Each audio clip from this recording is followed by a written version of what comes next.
তো তোমার শোনা তো ভালো মেসেজ করতে পারি বাবা। বাহ, তো মেসেজের ক্যাপাসিটি জানে ভালো। ওর মা জানে ভালো, তা ও জানবে না? সকাল সকাল চললাম আমি আমার কর্মজীবনে। তো আজকে বাসি কাজ করতে করতে অনেকটা দেরি হয়ে গেল, কারণ কালকে আমি লাইভে এসেছিলাম ফেসবুকে, আমাদের দাদা ভাইয়ের আমি দুজন মিলে একসঙ্গে। তো ফেসবুকে অনেক আড্ডা হলো, গানের আসর হলো।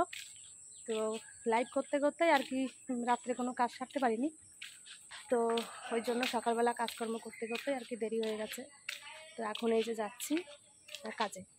তো এই রাস্তাটায় জল ওঠেনি, আমাদের বাড়ির সামনে যে রাস্তাটা আছে ওটাতে জল উঠেছে, আর এই সামনের থেকে পুরোটা একদম কাজের ওখানে পর্যন্ত জল। এই রাস্তাটা একটু উঁচু আছে। তো যাই, আমি এখন তাড়াতাড়ি কাজটা সেরে আসি।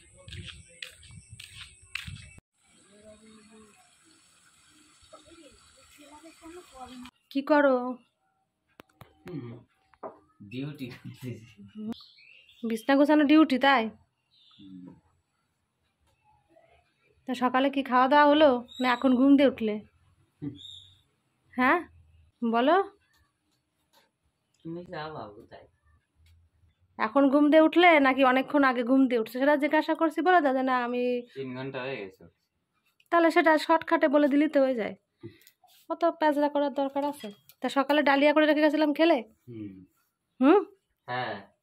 আর ছেলে কোথায়? কেবল উঠলো ঘুমের থেকে, পাইকে নাই। এত বেলা? তা তুমি ডেকে দাওনি ছেলেরে? ডাকলাম তো ওঠেন। বাহ, খুব ভালো।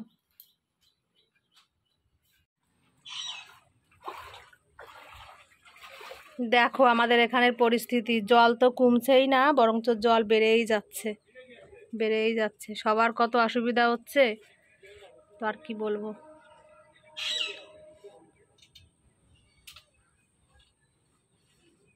আমার সোনা এই যে খাওয়া দাওয়া করলো, খাওয়া দাওয়া করে এখন এই যে পড়তে যাচ্ছে। আজকে আর স্কুলে যায়নি এই জলে। হ্যাঁ, এই সাইড দিয়ে যাও, এই সাইড দিয়ে যাও, এই সাইড দিয়ে পুরো অল্প জল আছে, এখান থেকে বেরিয়ে যাও। এই সাইডে প্রচুর জল। এখন এই যে পড়তে যাচ্ছে, কি অবস্থা। ও মাসি, এই আকাশের অবস্থা এ কি দেখছি? হ্যাঁ, এরকম রোদ উঠেছে, তাই তো দেখছি। হ্যাঁ, তা তুমি জলে কেমন আছো? ভালো আছো তো?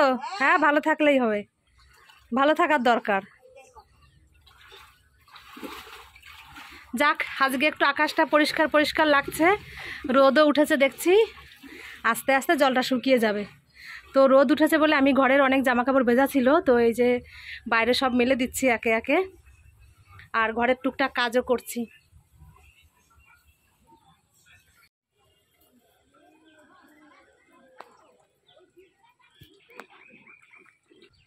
দেখো কত জল আমাদের এখানে। তো রিঙ্কি জামা কাপড় মেলতে গেছে জল দিয়ে হেঁটে।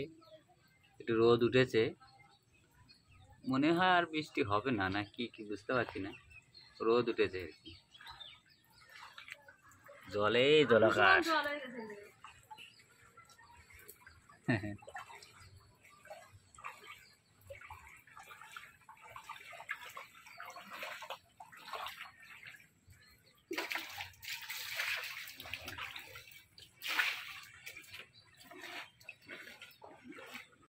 কাজকর্ম সেরে একদম রান্না করে স্নান করে তোমাদের সামনে আবার আসলাম। তো আজকে রান্না হয়েছে, কালকে ওই সিলভার কাপ মাছ নিয়ে আসছিলো, তো কালকে কিছুটা রান্না করেছি, আর আজকে রান্না করলাম। তো সিলভার কাপ মাছের ঝোল আর ভেন্ডি সিদ্ধ, এই হয়েছে আজকের রান্না। তো রান্না করেছি, এখন তোমার দাদাভাইও স্নান করলো, করে এখন এই যে ভাত দিলাম, এখন বসে বসে খাচ্ছে। ওই যে বসে ভাত খাচ্ছে। আর ছেলে তো বাড়িতে নেই, ছেলে পড়তে গেছে। তো ও বাড়িতে আসলে আমি আর ও একসঙ্গে ভাত খেয়ে নেবো। ওকে ছাড়া আমার খেতে ইচ্ছা করে না, ওই জন্য আর এখন খাবো না আমি। তোমার দাদাভাই একা বসে খাচ্ছে এখন। আমার ছেলে এখন এই যে পড়ে বাড়িতে আসলো, তো স্নান করবে। তো আমি বললাম কি যে জামা কাপড়গুলো একটু মেলে দিয়েছি, তো একটু তুলে নিয়ে আসতে, কারণ আমি আর জলে পা দেবো না এখন। তো স্নান করবে বলেই ওকে বলছি একটু তুলে নিয়ে আসতে, আস্তে আস্তে নিয়ে আসো যেন জলে পড়ে না একদম।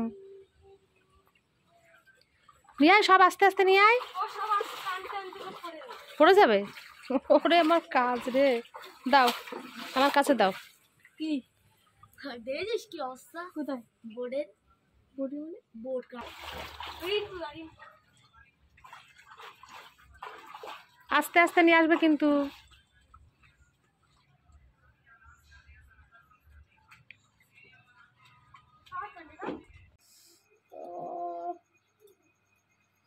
শোনা আস্তে আস্তে দে না বাবা, ভীষণ ব্যথা। দিলে তো ভালো। উফ, আস্তে আস্তে কর, আহ, আস্তে আস্তে কর, আস্তে আস্তে টিপে দেবো। এইগুলো যে আঙুলগুলো ফাটালে পরে ব্যথা করবে। এই জল টল ঘাটছে না, ওই লোকের বাড়ি বাসন টাসন মাজছে, জল টল ঘাটছে, তারপরে রাস্তায় আবার জল হয়ে গেছে, এই জলে টলে পাটা করার জন্য এই ব্যথা ট্যাথা হচ্ছে আর কি। আহ। শোনা টুসটুসে ব্যথা, এই গিরেটিনে না টুসটুসে ব্যথা দে। মায়ের একটু যত্ন যত্ন কর।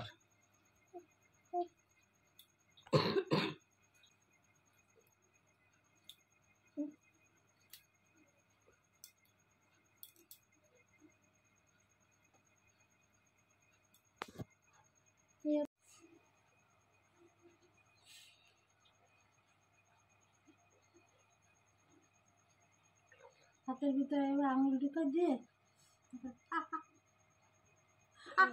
বাবা ভেঙে যাবে শোনা। কিচ্ছু না, এগুলো তো আরো ব্যথা করে বেশি। ও তো আমার শোনা তো ভালো ম্যাসেজ করতে পারি বাবা, বাহ তো ম্যাসেজের ক্যাপাসিটি জানে ভালো। ওর মা জানে ভালো, তা ও জানবে না? বাহ বাহ বাবা একটু গিরে ফুটলো। হুম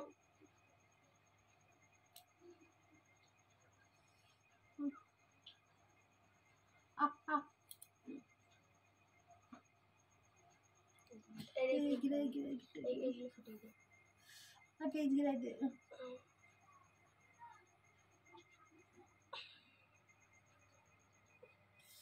এইটা দে, গ্যাস হাত দিতে হবে না।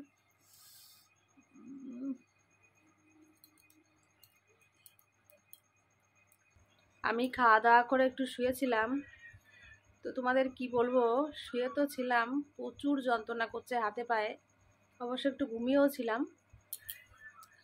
তো এত যন্ত্রণা করছে না, হাতের মুঠ পাকাতে পারছি না, মানে অতিরিক্ত জল ঘাটার জন্য মানে এরকম হচ্ছে। আর আমার তো এমনি খুব ঠান্ডার সমস্যা, নিঃশ্বাস নিতে পারি না, ভীষণ কষ্ট হয়, যে কথা বলছি না হাঁপিয়ে যাচ্ছি, এতটা কষ্ট হয় চারিদিকে। আর চারিদিকে তো এরকম জল, সেই ঠান্ডাটা আসছে, মানে এতটা কষ্ট হচ্ছে আমার ওই কারণে। তো ছেলেটা একটু মেসেজ করে দিয়েছে আমাকে, তো এখন একটু যাই হোক মুখটা পাকাতে পারছিলাম, একদম ব্যথা হয়ে গেছিলো হাতটা, যেমন মানে টুসটুসে ব্যথা করছিল এরকম হয়ে গেছিলো।